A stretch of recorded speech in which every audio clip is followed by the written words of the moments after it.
Yeah, my name's Drew. I'm an alcoholic. I'm grateful to be here. And thank you, Zach. I tried to get my wife to do it, but she said no. And it's a miracle that we're here today. I was reading in the big book this morning where it talked about the age of miracles. The age of miracles is still amongst us, and our own recovery proves that. And earlier the majority of us were at recovery days, which was amazing. Hundreds of people there celebrating their recovery. Here we are celebrating recovery tonight. So thank you for being here, for yourselves to be involved in this with me. The Ardu crew is strong. Thank you. I love you guys. Our society is a lot safer with you guys in here tonight. This row right here, too. No Jeeps are getting stolen. No, nothing crazy's happening. But without identifying as an alcoholic, I have nothing in my life. And so to be here and say that my name is Drew, I'm an alcoholic, is the greatest blessing that I have today. For so long, I tried to not have that be part of my story. For so long, I tried to never be the dude who went to rehab, never be the guy who asked for help. I always wanted to be the guy who could do it on my own, and as a direct result, my life crumbled, and I experienced a rock bottom that humbled me enough where I had to ask for help. Coming consistently to meetings, identifying as an alcoholic, has allowed me to be a husband, has allowed me to be a father, has allowed me to be a friend, an employee, an employer, a neighbor, a provider, a member of society, and I'm so grateful for that. What I've done since that breaking point is I've just committed to do whatever was asked of me, what other people had done, and thankfully I have an awesome sponsor who keeps it very simple. I had some good examples in recovery who told me exactly what to do. I watched people from a distance. I watched them get well, and I wanted what they had. And what those guys were doing is they were helping people. They were hanging out. They were going to meetings. They were doing things that I didn't think were possible for me. And I stand here today like, man, it's possible for all of us. And thank God that we're here today. I know for me, I feel like I'm on borrowed time. I know I'm on borrowed time. I live like I'm on borrowed time. I still live in the extremes because there were so many moments of my life where I could have been out. We all have people, our loved ones, our friends, those who we partied with, used with, who are no longer here. And how lucky are we to be here tonight? And how lucky are we to have another chance? And that's how I live my life today is with the gift and the blessing of being on borrowed time as a member of Alcoholics Anonymous. And what Alcoholics Anonymous does for me is it gives me a place of accountability. It gives me a place of connection. It gives me a place of support. And I don't care if this isn't your fellowship or you have a different route, just something to keep you plugged in and to be of service to other people. But I'm really grateful that I found this place. By all extremes, how I was brought up throughout my life, I never envisioned that I would be the guy who I am today, who consistently attends meetings of Alcoholics Anonymous, who sponsors men, who has a sponsor and is sponsorable, because it wasn't in my cards growing up to be an alcoholic, to be an addict, to be whatever I was. I didn't see that in my life because I grew up and was pretty much gifted like the silver platter. A lot of people have these horrific stories, and my heart always feels for that. My experience was much different. I was more than anything else like a spoiled little kid who got whatever the hell he wanted. I had 4 older brothers, a little sister. My parents were kind of pissed off when I wasn't a girl, I think, and so they named me Andrew Dunlop, and in my middle, that was their resentment toward God for having another boy.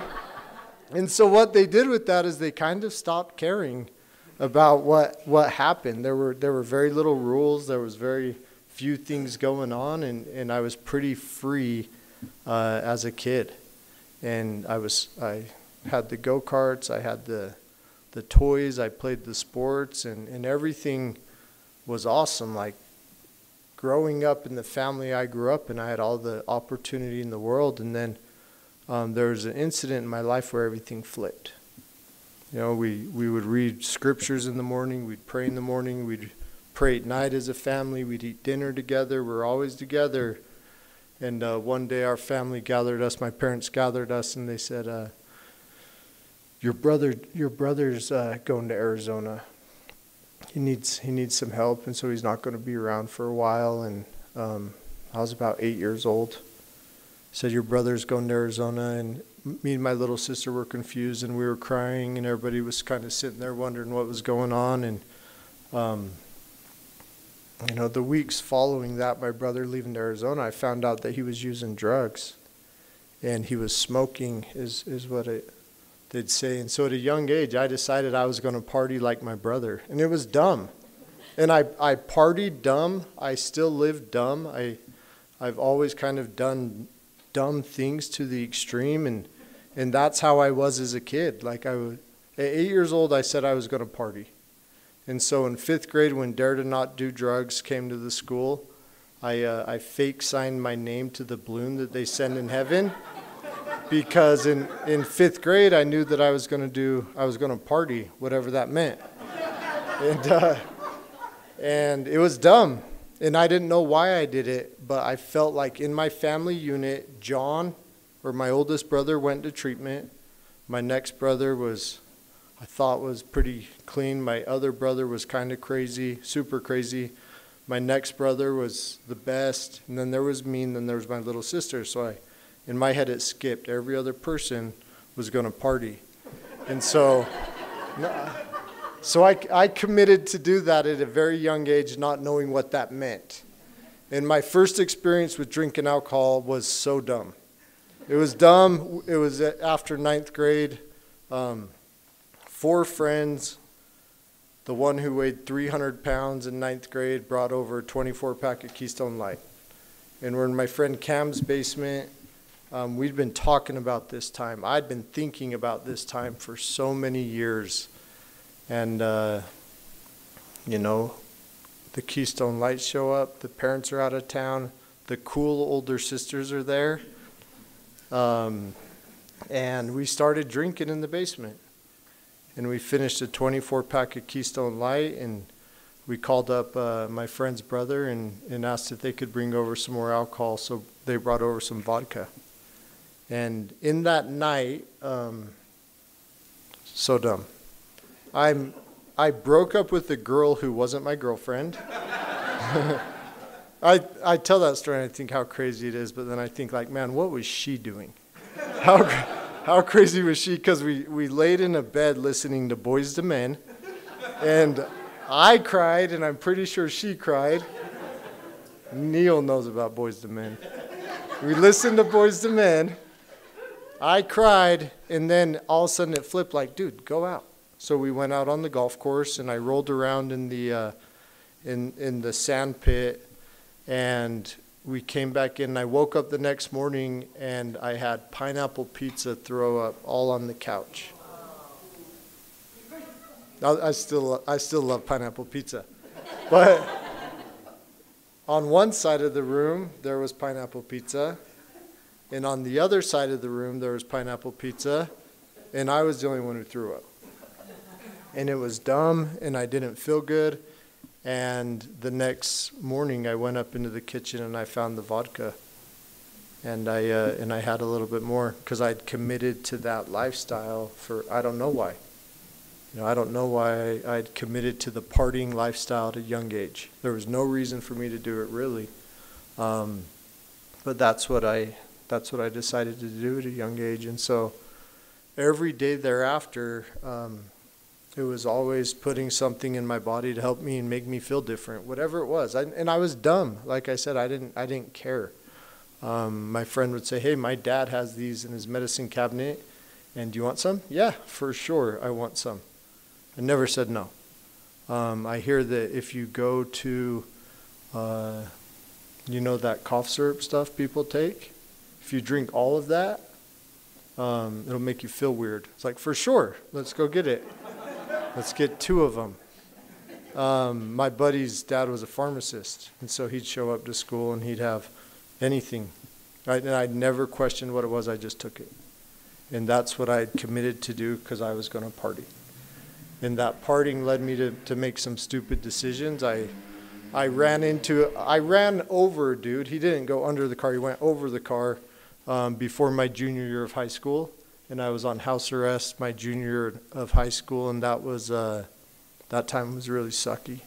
And I got really depressed and got in my head, and I couldn't leave. And every day I would go find something to put into my body to make me feel different. And every day I stayed loaded. Every day throughout my high school, from my sophomore year to my senior year, I had a substance in my body to make me feel different. And I never questioned what it was. I never had a preference. It was just whatever it was. You got it, I'll take it, because I was dumb. It was dumb. And I remember thinking around that time, like, I'm going to be able to relate with people one day. Like, I'm going to be able to relate to my kids one day. And so this will serve as a good purpose. And as I got out of high school, I continued that lifestyle. I couldn't stop. My mom had helped provide interventions. One time I went to Ecuador, and I was out there for 4 months with an attempt to get away from the life I was living. And I found myself every day running off to the pharmacy to go and try to find something to make me feel different. And I was there working in orphanages, being of service, but I still wanted an escape because that's what I needed internally. I was never okay with just being abstinent off, and I had to have something all the time, every day, or else my head would just, I had that obsession of the mind that I didn't know of until I entered Alcoholics Anonymous. And came back from Ecuador, continued living the life that I was. I got pretty big into Oxycontin, very big into Oxycontin. And that was my jam for my, from 18 to 21 years old. And things were getting rough again, and so my parents said, let's go back to Ecuador. And so I went back to Ecuador and with an attempt to stop. And that's where I met my wife. And then I took her on a chaotic road for the next 10 years. She'd probably say the next 20 years. But while out in Ecuador, I'd drink the cooking wine. I would sneak off to the pharmacy. I would do all these things to feel different. And one crucial point in my life, when I had come home, I was deeply in love with this woman. And she lived in Los Angeles, and I lived in Davis County. And one night she called and asked if I wanted to hang out. And so I was like, for sure, I'll go hang out. And met her in Bountiful at her grandpa's house, and we were staying up late. And she asked me, why haven't you gone on a mission? And I'd never been involved in the church, never been interested. I said, but I wanted to put on a front to appease her. I said, I couldn't. I tried. I was 21 years old. And she says, I just see it as being obedient to Heavenly Father. And I get home that night at 3 a.m. My mom's awake and says, hey, the bishop wants to meet with you in the morning. And at 8 a.m., and I go in for a bishop's interview at 8 a.m., and he says, hey, I just have this strong impression that you should go on a mission. And I told him what happened the previous night, and right there we decided that I was going to go on a mission, and I was pumped about it because it was that or rehab. And I wasn't going to go to rehab. I wasn't going to be a loser. And it was dumb. And I lied to everybody in my life about what was happening with me. At that time, I was actively selling drugs. I probably had a 400 milligram a day habit of Oxycontin. And I prepared myself to go on this mission. And I got a mission called to Knoxville, Tennessee. And that time it's like, okay, you're going to stop. And I was unable to stop. The promises that I made to myself, and I didn't really talk about it with anybody else because I didn't want to be exposed, but I couldn't stop on my own. And so I went into the MTC, the Missionary Training Center, with Oxycontin in my pocket and in my nose, and I was ready to go serve a mission. And that feeling of the complete contrast of knowing, like, if you're going to serve a mission, for those who know, like, you're not addicted to Oxycontin. You're not using it in the MTC while your companion, Elder Jones, is outside the door asking if you're okay. And you don't snort pills in the MTC. It's not the play, and that's what I did. And I felt so, I was dumb. I didn't know what else I could do, because it was that or go to rehab. And so I went on a mission, and while on a mission, the drug ring that I was involved in got busted. My brother, my friends, all these people, their faces were on TV. They were going to jail. Some were going to prison. And I was Elder Red in Knoxville, Tennessee, Spanish-speaking mission. And I told my mission president, hey, this is going on back at home. He said, Elder Red, you're where you're supposed to be. Don't talk to him unless I'm with you. And I saw that as a divine intervention in my life from my Heavenly Father, that, like, we're finally out of this. And had a great time in Knoxville, loved it. Worked my butt off, and came home, and about maybe 1 or 2 days later, I reach out to my friends, and they're hanging out and ask me if I want to hang out, and I go hang out, and they're smoking a blunt, so for sure I'm going to smoke a blunt, and thinking, man, I can just have weed, right? Weed's natural, it's good. And what it did is immediately it restarted that obsession of my mind, where the next day I was chasing pills. The next day my addiction is as bad as it ever was after that one night. And so I'm trying to escape my addiction. I'm trying to escape my drug use. I'm trying to escape the feelings that I have going within me. And I realized when I got back, like, I'm not doing very good. So I signed up to take a job in Puerto Rico, selling alarms. If you ever sold alarms, it sucks. And if you've ever sold alarms strung out, it's even worse. And I went to Puerto Rico, and I barely worked, and I was deathly ill, and I found cocaine across the street and alcohol across the street, and my wife called and said, hey, I want to get married. It's like, hell yeah. First, yeah, I'll do that. And so I found a way out of Puerto Rico to come home and look like my life was all good and to get married. And so we planned this beautiful wedding. Brown and yellow were the colors, and everything was planned out, and we picked out the Newport Beach Temple to go get married, and did all the things leading up to the marriage, except I never told her what was really going on. That, I was putting pills in my nose every day, whatever I could find, and we were going to go get married in the temple, and so we did that. And the day we got married in the temple, we just celebrated 16 years of marriage. But the day we got married in the temple, like, I remember getting high in the temple right before, not knowing what else to do. I didn't know how to live any other way. And I for sure didn't want to not remember the day I got married. I for sure did not want to have that experience, but that's where my disease takes me. It's so dumb. And probably about two months after, or maybe shorter, 2 weeks after getting married, everything was exposed. The bank accounts were seen. The talk was had. I probably minimized the crap out of my addiction, and so we moved to Los Angeles, California, to get away from it up here. And while out there, I just found a new crew and new people to hang out with, and God intervened in so many ways throughout this whole process.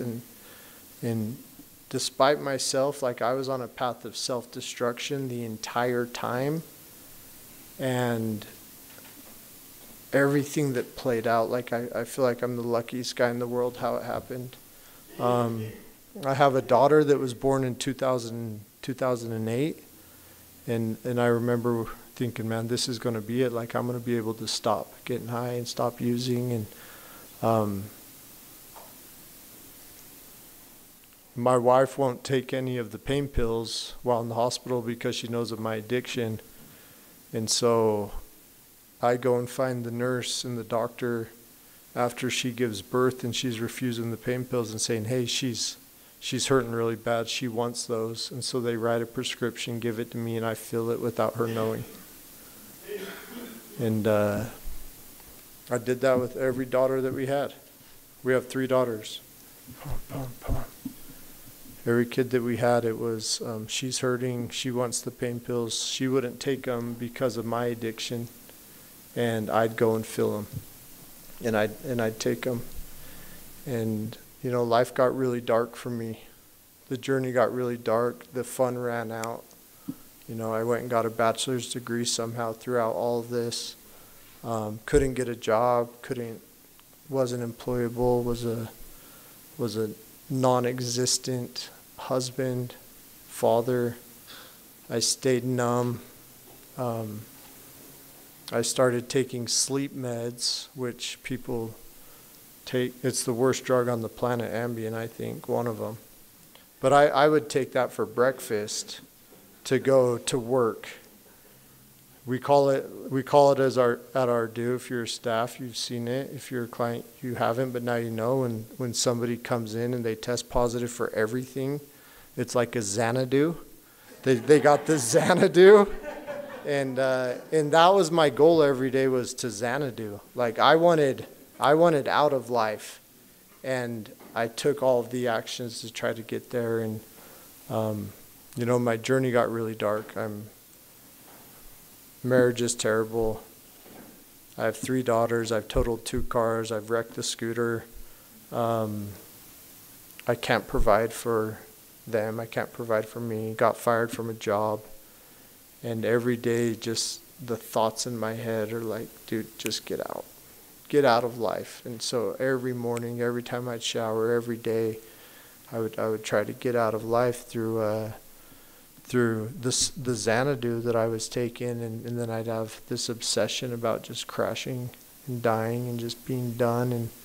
And that journey continued on for a while, and there was one moment that there was hope. And I went to a LDS ARP meeting, and I showed up, and I just cried the whole meeting. And I had taken the first action that I needed help.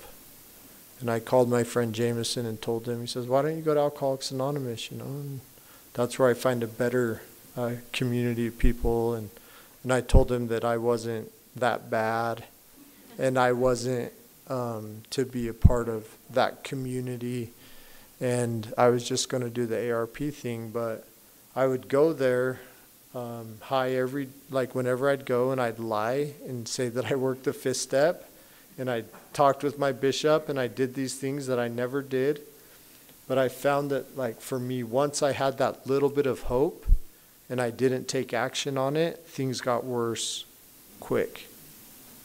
Like, once that seed was planted, for me, things got bad really fast thereafter.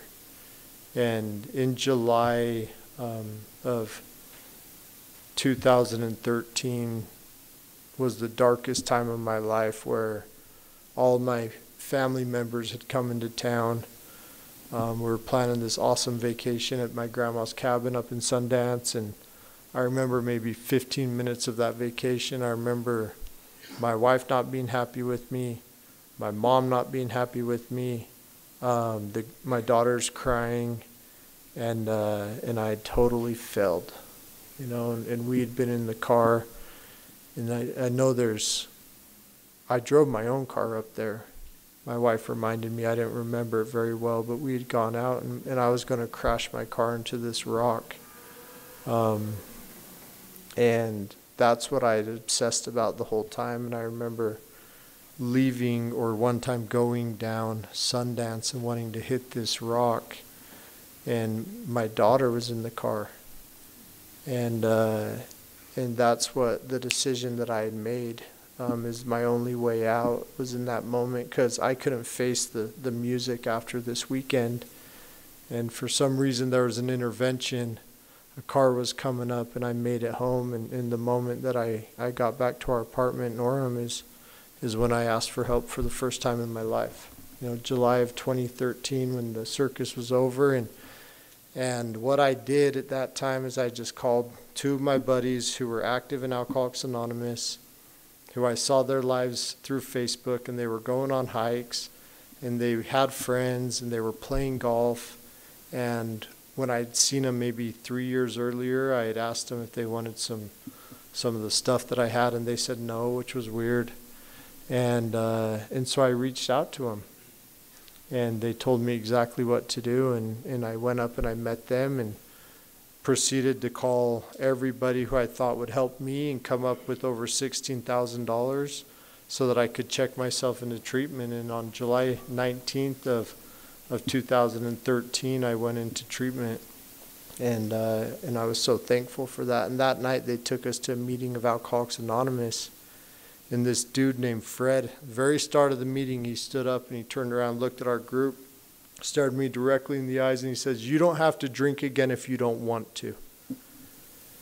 Like, hell yeah. And I believed him and I heard him, and throughout that meeting they outlined the spiritual program of action, and I went back to the facility that night, and I told God what in the relationship that I had, that I didn't want to drink again. Even if I wanted to, I didn't want to drink. And so I spoke with the staff and told them, hey, I want to end my taper early. July 21st of 2013 is my sobriety date. And what I did on that day is I told God, that I was done forever. That I would never put a substance into my body again. I would never get high again. I would never party in that way again if he would help me. And I believed he would help me if I would take simple actions, because that's what I heard in that meeting. I knew Jameson had done that. I knew Brian had done that. And I knew these guys who helped me get into treatment, people that I'd met there, had done. They partied how I partied, and they were no longer doing that. And they told me what they did, the simple program of action. And so on that day, I committed to my higher power that I will pray every day, I'll read the big book every day, and I'll help others. And since July 21st of 2013, those are things that I've never neglected. And as a journey, I haven't had to put a substance into my body since then. I've maintained the same sober date since then, as a result of giving up maybe 5 minutes in the morning every day to my higher power and asking for his will, not mine, to be done, by getting in the literature and reading, by being willing to help other people. And now the fourth for me is that I contact a sponsor every day. But at that time I was contacting others. And the beauty of this deal is there's a way out. If you don't like where you're at, if you don't like how you're feeling, if you don't like how life's been going, there's a way out. And I promise you, my drug use was dumb, my recovery is very dumb too. That's your word to take away from tonight, is dumb. Because I am dumb enough where I just have taken the simple actions. I've given 5 minutes to my higher power every morning, and as a direct result of that, my life has gotten way better. It's not even close to what it was like. The journey for me, I was terrified getting out of treatment. I was pumped, I was excited, but I was terrified. While in treatment, I had a life-changing experience where I worked a fifth step with a guy in a neighborhood that I grew up in. A fifth step is where I shared my resentments, I shared my fears, and I shared my sexual conduct. And what they called it is your take it to the grave secrets. I had wanted to die, I had wanted out for so long because of the things that I had done. You don't get high in the MTC. You don't get high in the temple. You don't do those things, and I had done those things, and I thought I was cursed. And I could never talk about it with anybody else. And the moment I talked about that and other things with this man, a weight was lifted off my shoulders that I'd never experienced. I had no more secrets. My past no longer had power over me. And for so long, my past had power over me because I couldn't talk about it. I couldn't share about it. And in this place, I was able to share about it, and I left that room floating, like just on air, where everything was different for me. And then getting out of treatment was a whole nother story. I had to work on that relationship again with my wife, with my children, with life, and I didn't know how to do it, and I was scared. And my friend had told me, "Why don't you just go work at DI?" And because I had a bachelor's degree, and when I went and got a job at DI, I got paid $7.75 an hour instead of $7.25 an hour. And if you shopped at DI any time in maybe September to probably October, November of 2013, and you got clothes at a good price, you're welcome. I hooked you up. I'd sit and price clothes that came through. And I'd put on my head what I thought they cost. And then we'd go hang them in the store. And that's what I did, because that's what I was told to do by others in recovery. And I had no idea how in the hell I'm going to provide for my family. I had no idea how in the hell we'd get out of this little apartment. I had no idea if my marriage was going to work. But none of that mattered. All I knew is that if I did the next right thing and did what I committed to do, things would change, and it did. Throughout that, I think my biggest trigger around that time is when my wife and my daughters went away. They went to Bluff, I believe, with a family vacation with my family, but I couldn't go because I committed to do aftercare. And in where I went and did aftercare, you don't miss group. You couldn't miss group. That was my commitment. And I went and did. I was in aftercare, and my wife and my daughters had left, and I woke up in the morning, and it was just like, you go get a bottle and you go and get drunk. That's what you do.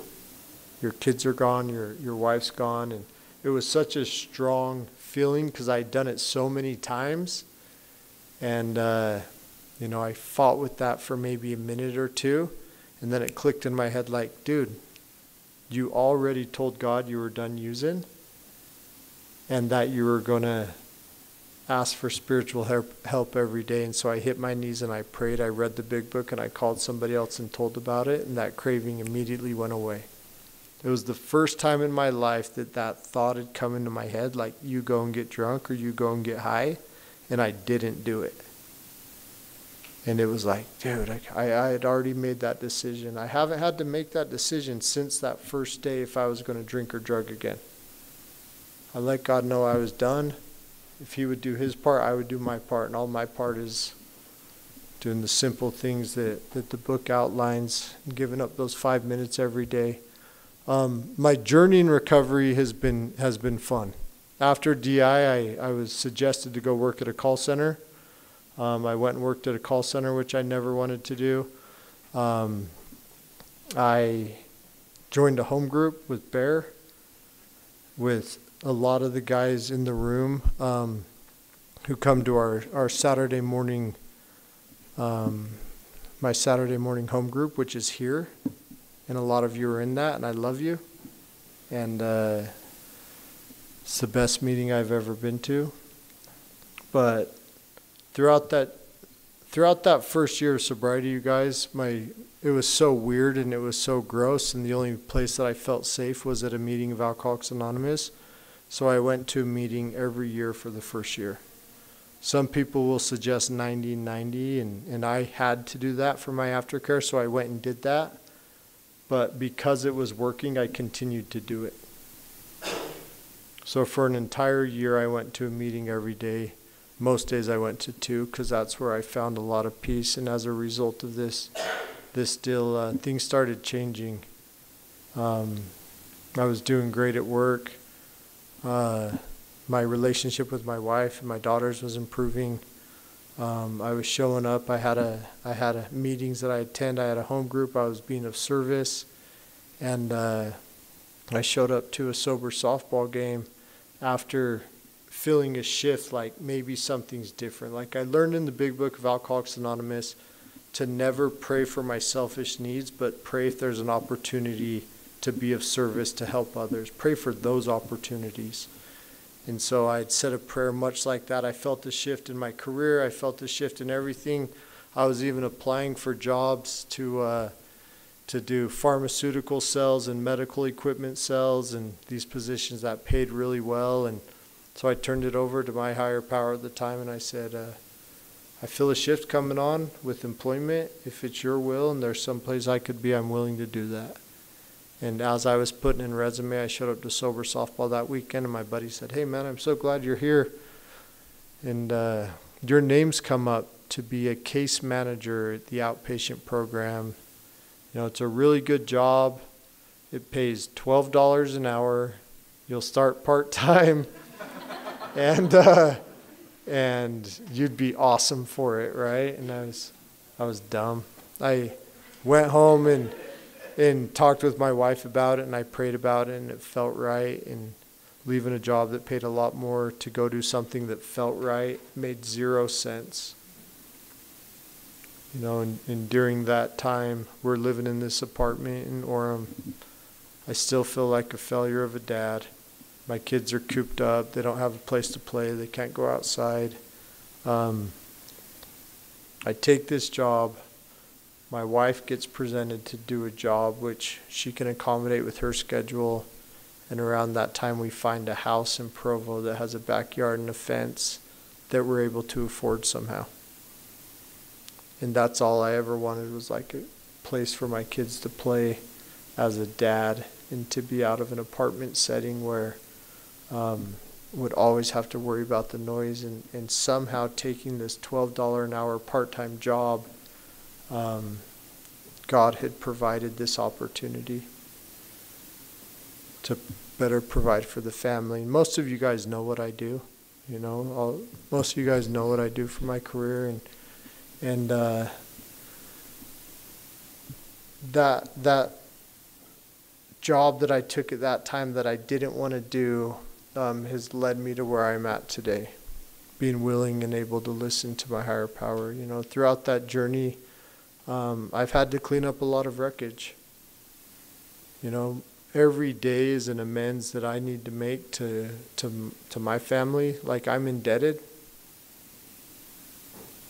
I'm indebted to my daughters, to my wife, to society, to you guys. Like, I'm not owed anything. I owe. And on this journey of owing and trying to give back, it's so much more meaningful.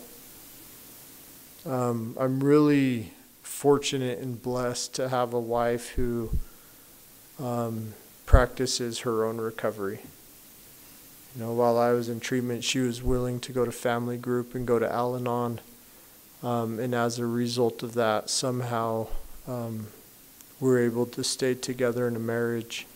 And I freaking love our marriage. And I love where things have become, because my happiness is not dependent upon her. And her happiness is not dependent upon me. You know, I've got a wife who works a program of recovery for herself. And as I work a program of recovery for myself, we're able to get closer and really enjoy this journey together. And not everybody has that, and I see that I'm very fortunate for that. You know, and I think it's just part of this one day at a time thing, you guys. We're 10 years into this deal for me, and there's still moments where things come up, and there's like, the way that I lived was dark, and it was heavy, and it was challenging, and I owe to my parents. When my parents asked me to help them with something, like, you better bet that I'm going to do it, because I owe them. You know, there's a story that I have that was one of the coolest experiences of my journey, where I'm doing my amends, my step 8 and 9, and I'm approaching people. I'm seeing how I can make things right. I'm paying back money. I'm having these conversations, and when I feel like the amends are done, I have this awesome idea that I'm going to go buy some shit up at the Nike outlet.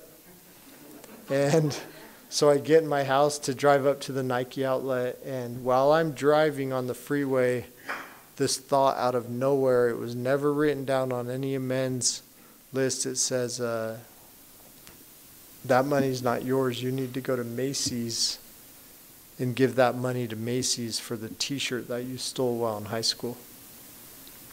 And so I'm driving, I'm like, crap, man. I really want some new shit, you know? And so I get off at the university exit in Orem to go up to the Macy's, the mall, and go inside the Macy's store, and I'm terrified. I go up to the guy working, just the cashier at the time, and said, hey, man, is your manager here? I'd like to talk with your manager. And he said, what's going on, and how can I help you? And I said, you know, I stole a shirt here when I was in high school, and I need to pay it back. Like, I need to pay you guys the money. And this guy said, why are you doing that, man? And I said, you know, I'm a member of Alcoholics Anonymous, and I need to make my amends. Like, I stole from this store and need to pay it back. And the dude got emotional, and he just said, I just moved out here from California, and I'm a drug addict, and I'm trying to get help. And like, I respect you for coming in. And so had that conversation with the cashier working, and then the manager comes down, and I said, hey, I thank you for your time. Here's money that I owe you. I think here's $30 for a t-shirt that I stole in high school. And she just started bawling. And she said, you know, we can't take your money, but thank you for coming in today, and it means so much that you came in here. And I don't know whatever happened with her, what experience she had, but I know that my higher power directed me to go make that amends for whatever reason. And for me, it was like God is in the details and aware of everything in my life today. Everything in my life today. I've had to make some amends that were really challenging and really uncomfortable, and not knowing the outcome of what would happen after being completely honest about my past and seeing how I can make it right. But what that has done for me is allowed this faith, this little bit of faith that I had in Alcoholics Anonymous, in the 12 steps, to turn completely into trust that this program 100% works. You know, when I got here and I saw the 12 steps, and my relationship with God was so disturbed, and it was gross, because I had never lived up to being this person that my God wanted me to be. In my head, I believed. And so I had a lot of shame with God. And initially I thought that this wasn't going to be something that would work for me, because I had already done too much wrong. And what I learned throughout this journey is you get to create a higher power of your own understanding. And so I had this box and this idea that, man, this is what I got to do to be worthy to receive God's blessings. And I wasn't worthy, and my family was cursed as a result of it. And I was damned forever because of my iniquities. And, you know, Alcoholics Anonymous took dynamite to that box and it blew it up. You know, and you guys know, like, God is either everything or he's nothing. And what is our choice to be? And today my God's everything, man. God's everything. Like, we have this phrase that we'll say, Matakuye Oyasin, right? All my relations. Like, my God's in everything. And even in the little details, like, I have a higher power who loves and cares about me today, who loves and cares about you. And you guys show up as my higher power in my life through your actions, through your words, through what you guys do. This is something that my sponsor shares with me and shared with me early on, regarding Moses and regarding freeing the Israelites out of Egypt who were held bondage. And he likened it unto me and my alcoholism, and us to our alcoholism, to our held bondage. We're enslaved by this disease which destroys families, destroys spirit, destroys one being. And he told the story of the Red Sea and the crossing of the Red Sea and the miracle that it was for the Israelites being freed out of Egypt, and how they all embraced in that miracle in that moment. And then they took their will back, and they started to do things their own way, and their best thinking ran the show. And then another plague came to the earth, and something else happened to humble them. And there was one of the plagues where the fiery serpents come down to the earth, and if they bit you, you would die. The fiery serpents, but God provided a solution to the Israelites. And the solution was just to look at the staff and live. It was something so dumb and something so simple, yet there was a room full of alcoholics, or a field full of alcoholics, where they're like, no, you got to suck the venom out of the leg, actually, or you got to pee on it. You know, you got to dig a hole in the dirt and bury your foot, because that makes sense, because dirt will suck out the venom, or you got to do some other weird shit that they were thinking. And you know, the story says that a lot of people died as a direct result of not following the simple action. They're maybe too smart to look to the staff and live, because it was so simple. You know, in my experience, like I want to be in a position where I keep it simple and I don't overthink this stuff. You know, my life's beautiful today, but it's hard. It's hard. I'm trying to raise 3 daughters with my wife. She constantly checks me. There's one who's probably a lot like me, and we butt heads all the time. And she's loud, and I react.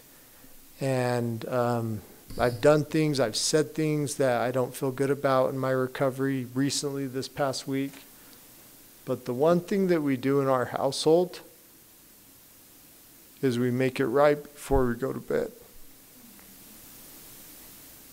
The one thing that we do is we make amends quick as we can. We make it right, and we hug it out, and we work on it. And I know that this isn't a journey of perfection. This is a journey of progress. And I feel like I'm at the very start of this journey. I never want to get too well to where I'm too smart, where I don't need a meeting. I don't need to call my sponsor. I don't need to pick up the book. I don't need to hit my knees. I don't need to be of service. I don't need to make an amends. I never want to be too smart. I always want to be just dumb enough to where I can be reliant upon the simple actions that have got me to where I'm at today. You know, if anything, there's hope. 100% of the time that people take action, their life gets better. 100% of the time that God could and would, He was sought, right? God shows up. Higher power shows up when we seek.